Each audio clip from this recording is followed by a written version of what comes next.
Olá, sejam todos muito bem-vindos ao EduCast, Conhecimento que Transforma, um podcast feito para pensarmos juntos em como a educação pode transformar a sociedade. E no nosso programa de estreia, a gente tem a alegria de celebrar o mês do orgulho LGBTQIAP+, pensando na seguinte questão: qual o papel da universidade na luta contra a LGBTI-fobia?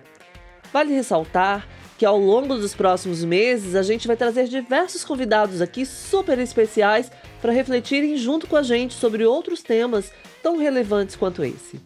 E nesse programa piloto não vai ser diferente, por isso eu recebo para o nosso primeiro bloco a Juliana Fazé, UX Researcher na Diretoria de Produtos e Inovação e coordenadora do WePride, nosso grupo de afinidade, e o Fernando Luiz Romeiro, diretor de Planejamento, Performance Operacional e de Novos Negócios da IDOMED.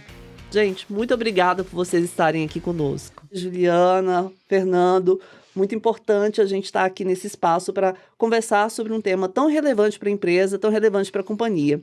Mas para a gente começar, eu quero ir para o nosso tema central, quero perguntar aqui para a Juliana, qual é o papel das universidades na construção de uma sociedade que seja mais igualitária e equânime? Nossa, eu gostei que já começou com a pergunta de prova, né? Primeiramente, acho que antes de mais nada, muito obrigada pelo convite. Estou muito feliz de estar aqui com vocês. Estou muito obrigada por todo mundo que está escutando a gente, que está assistindo a gente aí. Vamos pensar, essa pergunta é uma pergunta complexa, né? Como as universidades podem contribuir para uma sociedade mais equânime e igualitária? Eu acho que de muitas formas, né? De muitas formas. Principalmente se a gente for pensar no mais óbvio, na formação de profissionais, né? Mas eu acho que hoje eu quero advogar aqui, quero falar sobre uma coisa muito importante que é produção de conhecimento. A gente está vivendo um momento da nossa sociedade que a gente luta muito contra a desinformação. Então eu acho que sempre se fez necessário e cada vez mais a gente produzir conhecimento de qualidade e com embasamento. E eu acho que as universidades são, por excelência, esse local que a gente produz conhecimento em todas as áreas. Então, se a gente for parar para pensar diferentes áreas de conhecimento, se a gente for pensar nos cursos que são mais populares, né? Pedagogia, direito, administração, enfermagem. Então, tanto na área da saúde, tanto na área das ciências sociais, tanto na área de tecnologia, todas as áreas têm a capacidade de produzir conhecimento para poder combater a LGBTfobia e criar uma sociedade mais igualitária. Perfeito. E hoje há um descrédito muito grande dessa produção de conhecimento promovido pelas universidades, pelas instituições de ensino, né? Fernando, e para você, como você vê isso? Bom, gente, primeiro, um prazer estar aqui dividindo a mesa com a Gi, com a Ju, né, para tratar esse tema tão importante hoje no nosso dia, né? Ainda mais quando a gente fala de universidade, né, e vinculando muito na questão da missão, né? Eu acho que quando a gente bota a Edux também na missão dela, de educar para transformar, na minha visão, a gente muda a sociedade através da educação, né? Não só na vida profissional, mas também na vida pessoal. Como a Ju falou de conteúdo, eu vou muito na questão de acesso.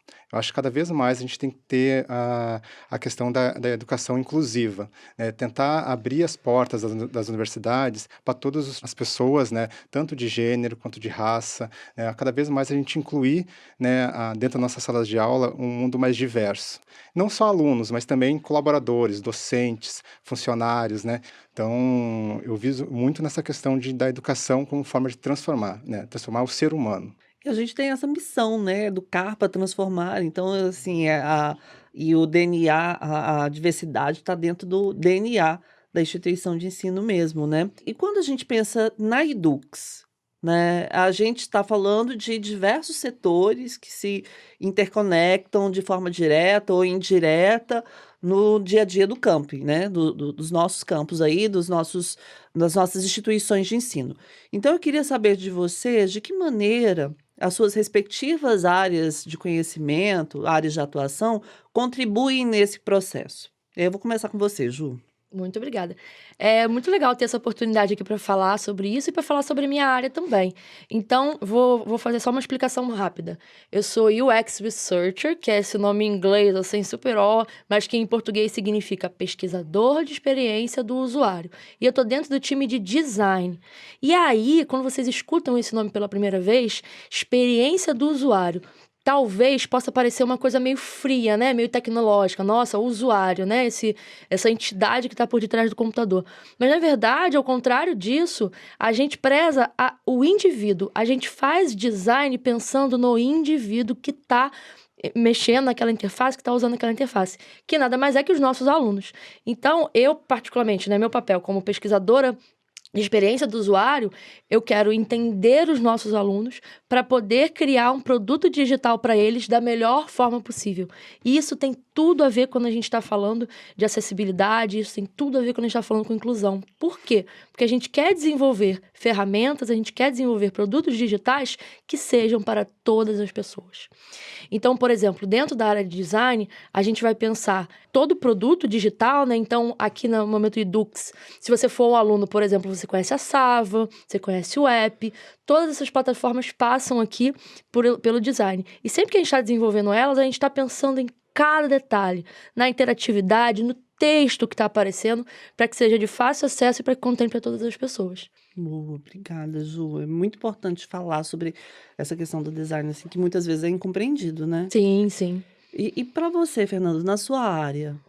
Bom, falar um pouquinho da IDOMED, né? Trabalho como diretor de planejamento e performance e de novos negócios, né?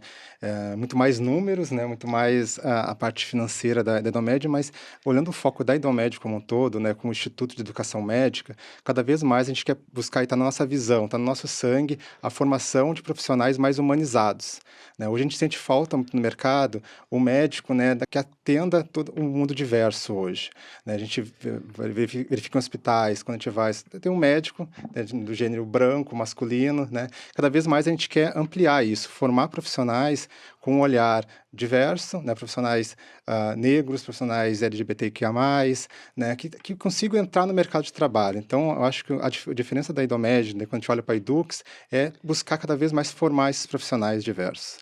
E, para isso, a gente está cada vez mais trazendo e incentivando, né, a política pública, né, trazendo unidades de mais médicos, onde a gente distribui alguma quantidade de bolsas para moradores daquela região, que nasceram naquela região, que têm uma formação em escolas públicas, que não tiveram bolsas, que ganham uma renda inferior a um salário mínimo e meio, muito voltado até à questão do ProUni, a gente acaba capacitando. E hoje a gente está colocando uma métrica de classificação que é o marcador de diversidade, né, para também contribuir, né? Então, além de morar naquela residência, nasceu naquela residência, naquele município, ele tem que ter um marcador de raça, ou de gênero, ou de PCD, né, porque a gente consiga colocar cada vez mais profissionais diferentes no mercado. Outro item também que vem muito ligado ao Instituto Edux, que é o Rede de Valor, né? Cada vez mais a gente está dando para o aluno prounista opções de estar introduzido naquela sociedade que é um aluno carente, né? Entrar numa sala de aula, onde normalmente o aluno está pagando um ticket de 15 mil reais, né? Ele se sente desconfortável, às vezes não tem renda para compartilhar o dia a dia, né, com a sua turma. Então, com rede de valor, né, e a ajuda do Instituto Edux, a gente remunera, né, aquele aluno com uma bolsa, complemento que já vem do ProUni, para que ele consiga ter uma vida na sociedade, né, melhor. Então, a gente sempre busca isso, né, trazer cada vez mais um mundo diverso para dentro da sala de aula, para formar profissionais diferentes, né, para o futuro.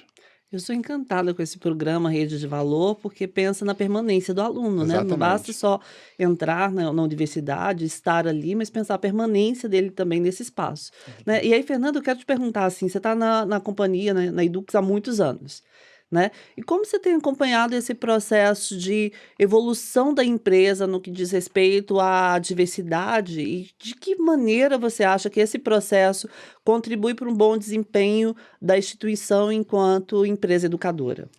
Gi, esse ano faz 23 anos de companhia, né? Para mim, foram várias companhias, né? A gente acaba... Você não enjoou ainda, né? Passei por vários setores e por várias experiências dentro da companhia e até gestões diferentes.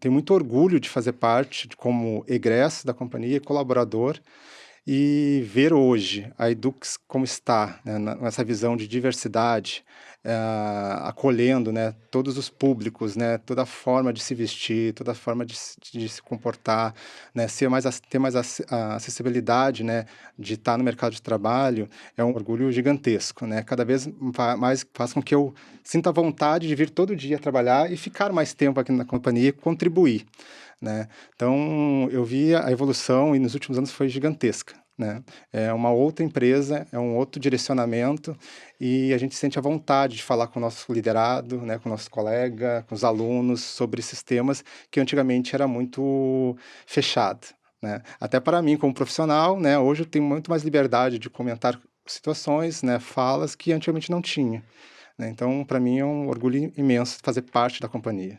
E tem acompanhado a mudança do mundo, né, o mundo Mudou mudou muito, e a empresa tem que as empresas, elas precisam acompanhar também esse processo de mudança da sociedade, com né. certeza. Assim, o Fernando fez um olhar sobre o passado, refletindo sobre o presente, mas eu quero saber de quem trabalha numa área de inovação, que é uma área que olha para o futuro, né, então vou fazer essa pergunta para a Ju, para a gente fechar esse bloco. E eu queria saber de você, Ju, de que maneira você acredita que a Edux está construindo para o futuro em relacionado à educação e também o que diz respeito ao combate à LGBTfobia? Nossa, eu queria retomar um pouco a fala do Fernando, que foi tão bacana, porque a gente para pensar, né, sendo da comunidade LGBTQIAPN+, como é importante a gente formar profissionais de saúde que são capacitados no tema, né? Então, se a gente for pensar nas coisas mais simples, assim, atendimento básico da saúde, existem várias questões que estão relacionadas ao público, talvez, ou enfim, a pessoa se sentir à vontade de ser acolhida. Então, eu fico feliz, assim, pessoalmente como profissional, eu me sinto pessoalmente motivada em estar numa companhia que vai contribuir para que pessoas como a gente tenham um atendimento melhor, mais humanizado, que realmente atenda a gente mais na frente. Isso me deixa super feliz. E aí, vamos para inovação. Sabe uma coisa que eu acho muito legal? Além de estar construindo esses produtos, além de pensar a tecnologia para o ser humano, que é isso que a gente faz no dia a dia, a nossa área, ela vive muito a diversidade. Eu acho isso muito bacana. Então, assim, eu não sei um comparativo, tá? Mas se você caminhar pelo escritório e ver a galera de inovação, nós somos muito diversos. Então, toda a diretoria, ela tem, de acordo, alinhada com a Edux, né, como um todo. Ela segue a diretriz de priorização de contratação de grupos minoritários. E dentro da tecnologia, a gente a gente dá o nome nisso, sabe? A gente tem muitas lideranças femininas também.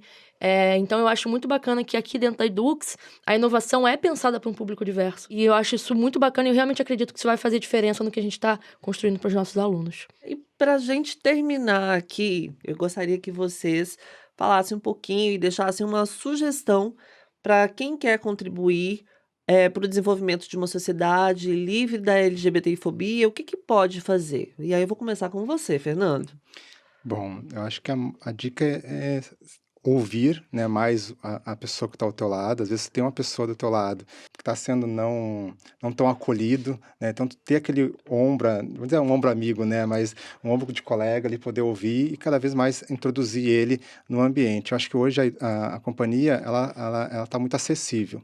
Pegando o gancho do iPrad, que a Ju é coordenadora lá, né, com a agenda fica meio difícil de acompanhar, mas hoje está mais acessível, né? Os programas de afinidades que a companhia está colocando é uma forma de introduzir, né, as pessoas a entrarem e poderem ter a fala, né, muitas vezes. É um momento fundamental, uma ferramenta, não é uma ferramenta, né, mas é um horário reservado onde a gente possa contribuir e mudar, né, mudar a forma de pensar, a forma de agir, a forma de acolher. Eu acho que isso agrega muito no nosso dia a dia hoje na companhia. Boa. E você, Ju? Eu já agradeço o Fernando por ter levantado essa bola, porque se ele não tivesse falado, eu ia falar que a gente tem que puxar a sardinha pro nosso lado. Então, a gente tem os grupos de afinidade, que são grupos que a gente reúne pessoas sobre um tema específico. A gente tem 4 grupos de afinidade aqui na Edux. E eu sou coordenadora do ePride, que é o grupo que preza pela diversidade de gênero e orientação sexual aqui dentro da Edux. E aí, a gente tem encontros mensais, que ocorrem às sextas-feiras, né, obrigatoriamente mais uma vez ao mês, que a gente tem mais de 100 colaboradores que estão inscritos. Então, você que está escutando a gente, que é colaborador Edux, por favor, esteja presente, que esteja inscrito, esteja presente. Se você nunca ouviu falar, se você quer se inscrever, em breve teremos a abertura das inscrições do 2º semestre.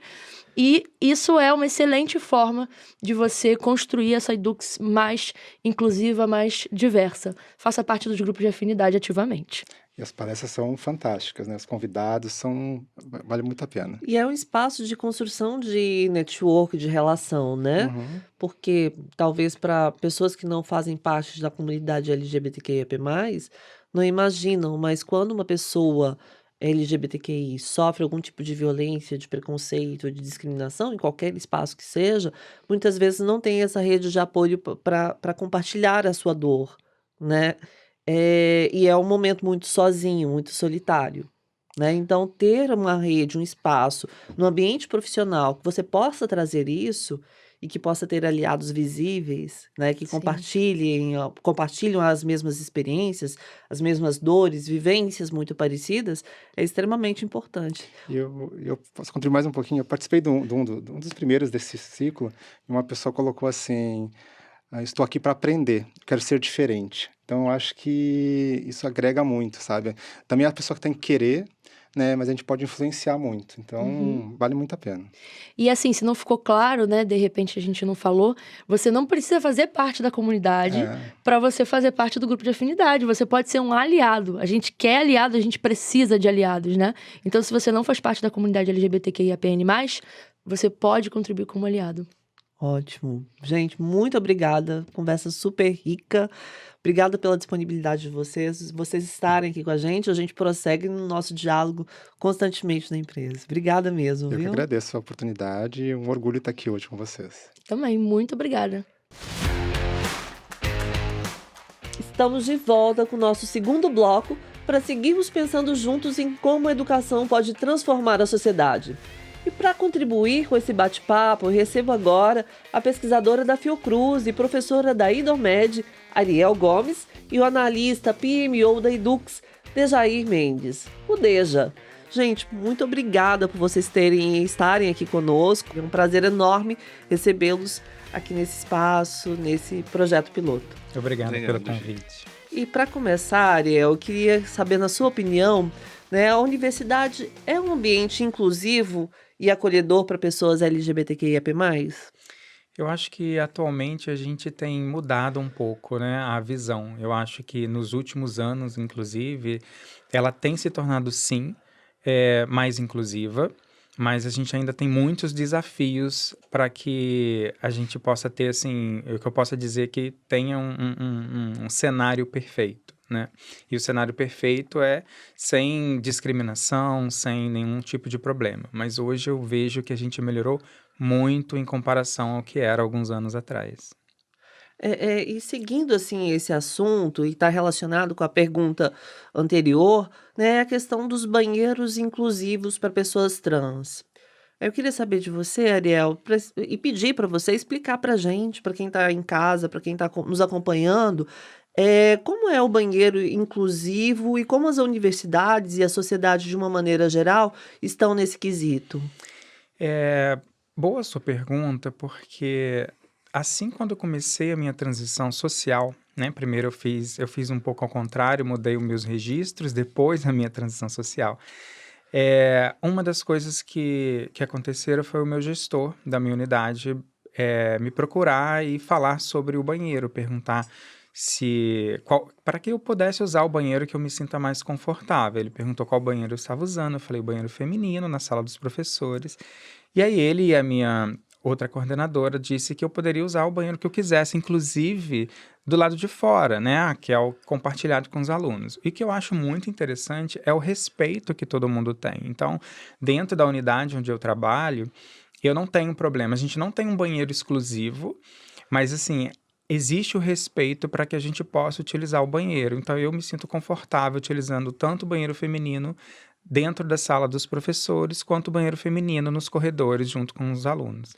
E esse é um privilégio das nossas instituições de ensino, né? Porque quando a gente vê que esse assunto do uso do banheiro está sendo pauta e está sendo discutido no STF, né? Sobre qual banheiro a pessoa trans pode usar, né? Como se fosse uma questão de necessidade fisiológica a ser discutida no Superior Tribunal, na corte máxima do nosso país. Então a gente identifica o quanto, assim, em alguns pontos, né, em especial dentro da nossa casa, como essa discussão ela tem avançado e progredido, enquanto na sociedade, assim, muita coisa ainda precisa avançar, né?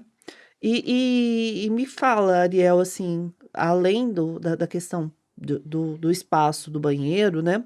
Qual a importância você vê da presença de pessoas LGBTQI, tanto na docência quanto nas áreas de pesquisa, e como que está essa realidade atual? Eu vejo que a gente ainda precisa de mais espaços. Os espaços, na maioria das vezes, são ocupados por pessoas cisgêneras, brancas, e eu acho que isso é uma coisa que a gente precisa realmente modificar. Mas o que eu percebo nas instituições ou nos espaços que eu tô, que eu tenho iguais a mim, isso é muito bom, porque existe primeiro, uma respeitabilidade das pessoas e a forma com que, dentro da minha instituição, por exemplo, a forma com que os meus colegas de trabalho e principalmente meus estudantes, eles me respeitam, isso não tem preço, não tem valor. Então eu lembro que um dos meus maiores medos antes da minha transição social era justamente não ser respeitada, porque é muito bom quando você faz aquilo que você ama, né? Ou seja, eu trabalho, ganho dinheiro e amo o que eu faço. Então eu acho que isso aí é muito importante. E eu, com medo de talvez ter que deixar de fazer aquilo que eu gosto, porque não ser, entre aspas, aceita pela sociedade. Quando eu entendi que eu não preciso ser aceita, que eu preciso ser respeitada, isso me deu, assim, muita luz e muita força de vontade de ser quem eu realmente sou. E quando eu tô dentro daquele espaço e sou respeitado, inclusive meus estudantes, né, alguns deles me procuram, falam como eu sou uma pessoa que inspiro a esses estudantes, independente da orientação sexual ou identidade de gênero. Isso para mim é muito valoroso, né? Então eu tenho uma resposta daquela pessoa que eu sou.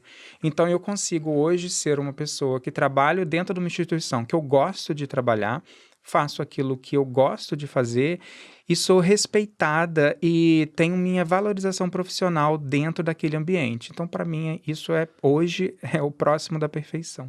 É curioso, né, como as pessoas têm uma dificuldade de garantir respeito para o outro, né, enquanto que para uma pessoa cisgênero, por exemplo, ou uma pessoa hétero, o respeito já é está condicionado à própria existência da pessoa. Quando a gente tem uma identidade de gênero, como é o nosso caso, né, ou uma orientação sexual que é desviante do que é dito como normal, normal entre várias aspas aqui, né, a pessoa alega: "Ah, eu não entendo", e por isso se legitima e se dá o direito de desrespeitar e de agir de uma maneira descortês e muitas vezes intolerante, né. Sim. Desde eu quero saber de você, né, como que a Edux está, assim, relacionada a essa questão? Como você vê a Edux nesse quesito? Vamos lá. Primeiro eu vejo como um avanço. A gente tem uma empresa que é voltada para a educação, preocupada com como a gente vai acolher e incluir pessoas LGBTQIA+. Então, a área de diversidade, a gente tem os grupos de afinidade, isso demonstra o quanto estamos preocupados em avançar, o quanto estamos preocupados em construir realmente um local de acolhimento. E esse espaço é um exemplo de a gente conseguir ter um projeto que fale sobre diversidade, não fale só no papel, fale de forma mais aberta. Que a gente possa trazer exemplos, possa trazer a realidade do que todo mundo vive. E não é uma coisa que, como eu falei há um tempo atrás, a gente tem que entender que a nossa sociedade, nós somos diferentes do que a gente está ali na sociedade no dia a dia. A gente não tem os mesmos privilégios, a gente não tem os mesmos acessos, é mais difícil. E você tem uma empresa que está preocupada em ouvir, e às vezes não o simples fato de ouvir já é muita coisa. E quando a gente pensa sobre essa questão, hoje nós temos 10% de representatividade de pessoas LGBTQIA+, dentro da companhia. A gente já conseguiu reduzir 50% da insatisfação justamente com a questão do constrangimento, através de várias iniciativas, essa é uma delas. E aí você, Gil, como condutora muito desse processo também, é contribuinte para esse índice acontecer. Hoje a gente olha que o nosso NPS de diversidade está em 76,1, e é um NPS muito bom. A gente conseguir tangibilizar, trazer para a realidade o quanto todas essas iniciativas, elas fazem a diferença. Elas realmente trazem alguma coisa diferente para o que a gente vive. Eu acho que um grande alívio para quem está aqui dentro, acho que um grande acolhimento para quem está aqui dentro de ser ouvido e conseguir lutar com o que a gente vive lá fora. E quem não vivencia não está dentro de grupo minorizado, muitas vezes acha que é uma questão de mimimi, né? Ah, E é importante a gente frisar, né? O mimimi é a dor que não dói na gente, sim, não é uma realidade né? para aquela pessoa. Sim, E ela, como ela não vivenciou, a gente estava conversando até sobre isso mais cedo, como ela não vivenciou aquilo ali, para ela não consegue tangibilizar. Eu entendo que quando a pessoa fala do mimimi, é porque para ela não consegue trazer para a realidade, para a materialidade, aquela realidade. Ela não se vê naquela realidade. Ela não consegue entender o quanto aquilo é doloroso para outra pessoa, porque ela vê muito como o outro. Eu não estou naquele espaço. Aquilo ali não me cabe porque eu não me enxergo naquilo ali. A partir do momento que a gente fala muito da empatia, que é se colocar no lugar do outro, mas não é só se colocar, é você se colocar e entender quais são os desafios e realidades que aquela pessoa enfrenta. Posso fazer um comentário? por Claro. favor. Eu acho importante isso, desde que você falou, até porque a gente tem hoje entre aspas, né, várias aspas, como você disse, um padrão. E esse padrão, ele faz com que uma palavra que eu hoje costumo dizer, que é o cisgenerismo, né, que é onde você tem você tem que seguir uma norma e uma regra. Então, para que as pessoas elas possam entender isso, elas acham que elas precisam aceitar as outras pessoas, né? E aí a pessoa, né, a criança LGBTQIAPN+, né, que vai se tornando adolescente, que vai se tornando adulto, ela se apaga, deixa de ser quem ela é. E aí, dependendo do tempo, dependendo da família, dependendo do respeito que existe ao próximo, né, a essa criança, esse adolescente ou esse adulto, ela consegue ter a sua vivência, né, um tempo depois. Só que muito tempo da vida dessa pessoa foi apagada, porque ela se anulou para ser aquilo que a sociedade esperava que ela fosse. Então, quando a gente fala sobre o mimimi, é justamente isso. É porque não tem essa vivência das outras pessoas cis heteronormativas, né? E na grande maioria brancas também, de ter realmente esse entendimento. Eu sigo alguns canais que eu vejo, né? Canais assim em redes sociais e que eu vejo onde a família, principalmente, ela ama e respeita, tá? Não precisa aceitar, só respeitar, né? Seus filhos, suas filhas, os seus filhos, desde criança, a vida dessa criança, a vida desse adolescente e a vida desses pais é uma vida completamente diferente, porque eles saem da sua bolha, deixa esse, entre aspas, cisgenerismo e passa a entender como que são realmente a vida de outras pessoas. E é o que o Deja falou, a gente precisa ter empatia, a gente precisa se colocar no lugar do próximo, porque quando a gente se coloca no lugar do próximo, a gente pode não sentir aquela dor, porque aquela dor só aquela pessoa pode sentir, mas a gente pode se solidarizar, né, com aquele sentimento, né, que aquela pessoa está sentindo naquele momento. E isso que você traz é muito importante falar sobre esse apagamento do sujeito, né? Que faz com que muitas pessoas LGBTQI não tenham vivências típicas da adolescência, né? Experiência do primeiro amor, tem que ser tudo escondido, né? Verdade. Da construção da sua própria identidade, que precisa se ocultar, que precisa se eximir. E é um processo muito doloroso, que a pessoa não pode sequer compartilhar com alguém, né? E aí a importância da gente ter aliados que sejam visíveis, que estejam presentes, que a gente que possa ser compartilhado. Óbvio que o mundo está mudando, a gente vê famílias hoje que têm uma aceitação muito maior, talvez que as nossas, da nossa geração, né? Mas mesmo assim, dependendo do contexto social que está inserido e de um conservadorismo que é muito forte ainda no Brasil, né, várias pessoas ainda sentem medo, né? A gente tem números aí, 61% dos profissionais LGBTQI resolvem, optam por esconder a sua sexualidade quando estão inseridos no mercado de trabalho, né? E muita gente pode pensar assim, não é importante falar sobre sexualidade no espaço de trabalho. Sem perceber que heterossexuais e cisgênero falam o tempo todo, né? Se a gente levar em consideração que o espaço de trabalho é onde a gente constrói relações de afeto, né? A gente fala o que que fez com o namorado, com o marido, com a esposa, com os filhos, enquanto pessoas LGBTQI ficam, eu tenho uma pessoa, né? Não podem compartilhar suas experiências, suas vivências. Verdade. Eu tive a oportunidade desses 2 últimos anos, né, onde eu comecei a minha transição social, de alguns estudantes me procurarem falar sobre as suas vivências mesmo, né, de seus medos, suas angústias. E assim, hoje eu falo, né, eu tinha muito medo da minha transição, mas hoje eu me sinto muito orgulhosa de ter o privilégio de trabalhar numa instituição onde eu posso ser eu mesma e as pessoas me respeitarem por quem eu sou. Então, assim, o que me chama muito atenção é como alguns estudantes me procuram, falam como eles têm orgulho de ser quem eu sou, e falando sobre isso que você disse, Gil, é importante que, assim, teve um aluno em específico que me procurou e falou assim: olha, eu te admiro muito e hoje eu sei que eu posso um dia me tornar médico e posso ser gay. Isso me emocionou, porque realmente a pessoa tem todas as dificuldades, né, por conta de família, por conta das próprias sociedade e dos colegas que estudam com ele, né, assim que os outros estudantes, mas só da pessoa ela enxergar um outro profissional e saber que não, esse profissional é valorizado, tem respeito, então eu posso um dia ser quem eu sou, independente se for identidade de gênero ou orientação sexual. Então isso é muito importante. E é gratificante, né? Eu tive uma experiência semelhante, uma jovem trans, que se formou recentemente em direito. Ela falou que só ousou entrar nesse espaço, um espaço acadêmico, né? Que muitas vezes é encarcelado, tá numa torre de marfim ali com um saber, com conhecimento, mas ela só ousou fazer direito porque ela viu que poderia ser uma mulher trans e uma advogada. Porque viu a minha experiência, a minha trajetória.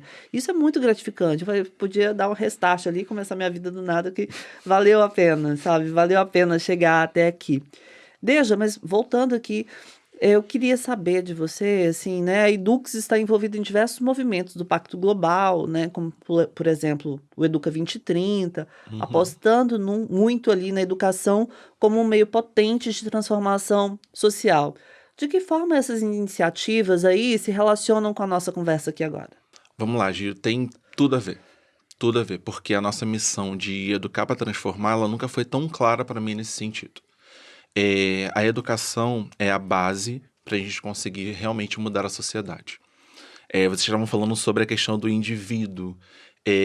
O ponto que a gente tem é uma família que... Vamos pegar a primeira parte da família. A partir do momento que a educação é uma educação diferenciada, uma educação diferente do que a gente tem hoje para a família, não é só a pessoa que está ali, não é só o sujeito que é LGBTQIA+, que é envolvido, e sim a família. A questão do respeito, onde os pais conseguem aprender sobre o tema, entender sobre o tema, e eu acho que vai um pouco para além do respeito, é entender que aquele indivíduo, ele está sendo criado para vivenciar o mundo. Aquele indivíduo não é uma posse. Acho que é uma das coisas que a educação ela consegue transformar, é explicar que aquele indivíduo não é uma posse. Então, ele vai ter as próprias expectativas, os próprios sonhos, os próprios desejos e anseios e medos para serem alcançados. E isso é desvinculado do pai e da mãe. É desvinculado desse conceito que a gente tem hoje, heteronormativo de família. Acho que o respeito começa ali, a educação principalmente precisa entrar ali. O segundo ponto é educar este indivíduo a mostrar que ele tem, sim, direito a estar nesses espaços, como a gente está aqui hoje. Ele tem direitos a conseguir ter acesso a não só uma educação de qualidade, mas a perceber que ele é um ser vivente daquela sociedade, ele contribui, ele ou ele consegue fazer essa sociedade ser diferente. Acho que a gente, quando consegue educar, quando consegue realmente transpor as portas do corporativo, as portas de uma empresa, e a gente transforma isso como missão não só da Edux, mas é uma missão como colaboradores, é uma missão como seres, é uma missão como indivíduos para a sociedade. Nós somos agentes transformadores de educação. O ato de estarmos reunidos, o ato desse projeto, mostra o quanto a educação ela pode fazer diferente. E é o que a gente faz. A gente está ali todos os dias mostrando que é possível estar naqueles espaços, mostrando que o quanto que a gente lutou para conseguir chegar lá, abrir caminho para uma aluna, conseguir ouvir e olhar para você e falar assim, caramba, eu te admiro, e por você ter sido essa potência, de ter atravessado todo esse caminho que foi difícil para nossa geração, a gente conseguir fazer uma geração não uma geração mais fácil, mas uma geração que entende aonde ela está inserida, uma geração que é efetivamente mais letrada, mais consciente, esclarecida, e sabe o quanto ela vai precisar ainda lutar. Porque o que a gente conseguiu construir, o caminho que a gente conseguiu abrir, é só o pontapé. Mas eles que vão conseguir aí dar sequência e continuar lutando para que essa parte que a gente fala dessa missão de educação, ela consiga ser inserida de forma real na sociedade. Boa. Parafraseando um pouco, assim, pegando a sua fala e parafraseando um pouco os programas de gênero da ONU, né? Talvez seja importante nesse momento a gente empoderar pessoas LGBTQIAP+, né? E passar por um processo de educação de pessoas que não são LGBTQI, Sim. né? E aí, nesse sentido, falando de educação, é importantíssimo a gente rever os currículos, né? E tratando dos currículos, dos cursos do Plano Nacional de Educação em Direitos Humanos, Ariel, eu queria saber de você, de que maneira esses planos e o currículo impacta na construção de uma educação que seja mais inclusiva, mais engajadora, de desenvolvimento para uma sociedade mais igualitária. Acho importante porque hoje a gente traz, né, para os estudantes em sala de aula discussões que antes não eram tidas, né? Como exemplo de você ter que falar sobre corpo humano e aí você ter que direcionar para um ambiente completamente binário, né? Assim, você vai falar sobre um órgão genital ou um órgão reprodutor, você tem que falar homem e mulher. Hoje a gente pode começar a trabalhar, né, e falar simplesmente pessoas. Então, assim, pessoas com útero, pessoas com aparelho genital X ou Y, e não definir realmente que aquela pessoa, qual é o gênero atribuído. Porque hoje a gente tem homens trans que precisam de atendimento ginecológico, por exemplo, né? A gente tem mulheres trans que precisam de atendimento urológico e assim sucessivamente. Então, quando a gente traz isso para o currículo, principalmente o currículo da carreira médica, a gente faz com que, né, esses futuros profissionais, eles consigam ver a sociedade de uma maneira diferente. Não somente no currículo, porque eu acho importante a gente trabalhar isso no currículo, mas também trabalhar os docentes, a forma com que os docentes vão lidar com esse currículo. Porque não adianta eu colocar obrigatoriamente no currículo, aí eu tenho, sei lá, 2, 3, 4 disciplinas que eu vou trabalhar da população LGBTQIAP+, dentro daquele currículo, e depois eu nunca mais vejo isso. Não, é importante desde o ciclo básico, né? Quando eu estiver falando de coisas mínimas, eu começar dentro da minha fala, a fazer com que esses estudantes se aproximem e compreendam, né? Que se eu estiver falando de útero, eu não estou falando exclusivamente de uma mulher cisgênera. Eu posso estar falando de pessoas, como pessoas não binárias, como homens que são transgêneros. Então, é muito importante a gente incluir, né, não só para os alunos, mas dentro do próprio corpo docente. E, com isso, mudar realmente, ou pelo menos adequar a forma com que os nossos docentes lecionam. Não só naquela disciplina específica, porque senão fica uma coisa muito engessada também. Olha, você tem aqui, isso é obrigatório, eu preciso te ensinar isso, e depois, como é que ele faz? Ele acabou. É igual aquele aluno que vai estudar para a prova. Ele vai lá, estuda para a prova, faz a prova, no dia seguinte esquece tudo. Ou quando não esquece, quando está fazendo a prova, né? Porque isso também pode acontecer. Então, assim, não, o importante é a gente curricularizar a diversidade, e essa curricularização ela tem que vir docente/estudante. Eu acho que isso é muito importante para a construção dessa nova sociedade. Enquanto professor, eu tento adotar isso na minha praxis, né? Então, eu vou elaborar uma questão, né? Por que que eu não posso falar dentro do campo de direito, né? Por que que eu não posso falar que é um casal homoafetivo, né? Em vez de Maria e João são casados em regime de comunhão parcial de bens, eu não posso falar que é Maria e Silvia que são casados. Isso naturaliza muito para o estudante que está se graduando, que está se formando, trazer esses exemplos e a gente ir adotando nas nossas praxes, nas nossas áreas de conhecimento, exemplos que a diversidade já está presente ali, não é? E agora, para a gente ir para os finalmente, para a gente terminar aqui, pessoal, eu queria que vocês deixassem uma sugestão para quem quer contribuir para o desenvolvimento de uma sociedade livre de LGBTI-fobia e que não sabe o que fazer. E aí eu quero começar com você, Deja. Dá uma dica aí pro pessoal, uma sugestão de como eles podem contribuir nessa luta. Vamos lá. A contribuição ela é diária. Acho que a primeira coisa que a gente precisa entender é procurar uma pessoa. A gente fala muito isso sobre a questão do letramento racial, vou parafrasear um pouco sobre isso, a gente está cansado de falar sobre. Pessoas LGBT também. Só que se a gente não falar, a gente perde o espaço. Então, primeira coisa que a gente precisa entender, acolher essas pessoas. Às vezes, uma coisa que eu falei é uma realidade pra gente, nem sempre a pessoa vai ter esse apoio dentro de casa. A gente falou muito sobre família. Nem sempre esse apoio vai vir de casa. Seja esse apoio. Ouça essa pessoa. E ouvir é sem julgamentos, porque você não consegue ouvir realmente uma pessoa, principalmente LGBTQIA+, se conectar a ela, julgando. O olhar, ele julga. A forma como você está ouvindo, a forma como você se posiciona, ela julga. Então, acho que a primeira coisa que a gente precisa entender, a gente precisa fazer quer ajudar? Ouça essa pessoa. Ouça e entenda como você pode, através do que ela trouxe para você de vivência, de história, você pode apoiar. Não basta... entenda, tem vários movimentos hoje que estão precisando de apoios. Então vamos apoiar esses movimentos. É uma forma de você dar um passo. E a partir dali, você vai conhecer... as pessoas conseguem conhecer outras realidades. Acho que essa primeira coisa está aberto a ouvir. Acho que é principal. Você está aberto a ouvir e a conhecer. Muito bom, obrigada. Ariel, e você? O que você acha que as pessoas podem contribuir para uma sociedade sem LGBTfobia?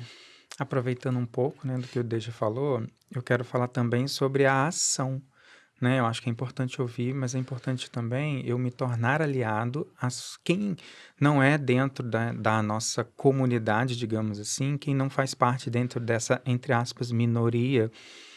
Se eu puder fazer alguma coisa para contribuir, vou dar um exemplo. Dentro de uma reunião, uma pessoa troca o meu pronome. E aí eu posso chegar na reunião, ou então, não é ou, é a. Mas uma outra pessoa também pode chegar e falar, oi, pede a palavra, fala, então, o pronome da professora Ariel é a e não o. Isso é tomar partido. Então, assim, eu não gosto muito dessa palavra, mas enfim, essa luta, né, que nós temos, ela é de todos, para que a gente possa formar uma sociedade justa, usando um princípio do SUS que a gente chama de equidade, ou seja, tratar diferentes as diferenças, para que, né, a gente possa equalizar isso.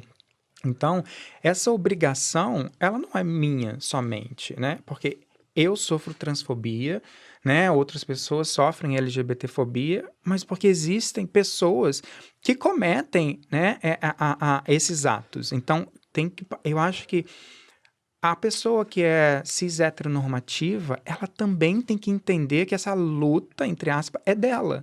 E ela, para se tornar aliada, não é só falar, eu tenho uma amiga travesti, ou eu tenho um amigo que é gay. Não, toma ação, escuta, mas toma ação também. Proteja. Não, isso você não pode falar.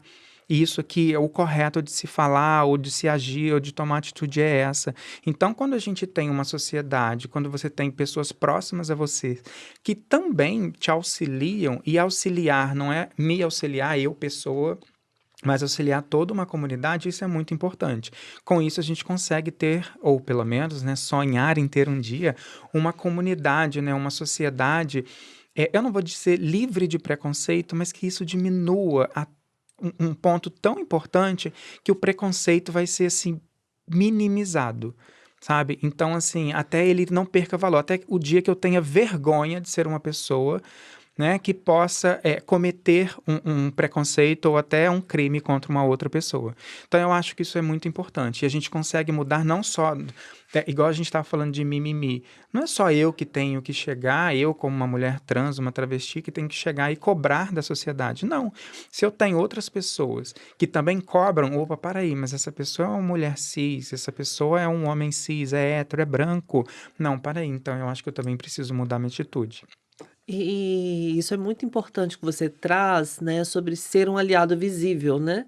Quando a gente olha em nível organizacional, né, de empresa, de corporação, a gente tem esse apoio né, de alguém que se manifesta diante de uma situação que é constrangedora, de fazer o convite para pessoas LGBTQI para compartilhar momentos de happy hour, momentos de interação que muitas vezes ficam excluídos desse espaço, né, é Verdade. extremamente importante.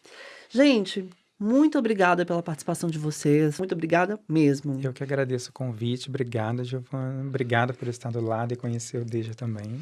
Obrigado, Obrigada, gente. gente. É incrível, professora. Acho que é incrível. São duas pessoas que eu admiro muito. A Ariel eu acabei de conhecer, mas é uma professora que eu já olho e falo assim, gente, preciso acompanhar, preciso entender. Esse espaço, acho que ele é muito potente. E acho que a gente consegue, aos poucos, fazer dessa ação, né, uma grande transformação. A gente consegue, sim. Aos pouquinhos a gente está chegando lá. Obrigada, gente. E esse foi o episódio de estreia do IduCast, Conhecimento que Transforma, celebrando o mês do orgulho LGBTQIAP+. Esse podcast é uma parceria entre a Edux e os estúdios Ensine-me. E a gente espera te encontrar por aqui numa próxima para a gente continuar pensando juntos em como a educação pode transformar a sociedade. Muito obrigada pela audiência e até lá!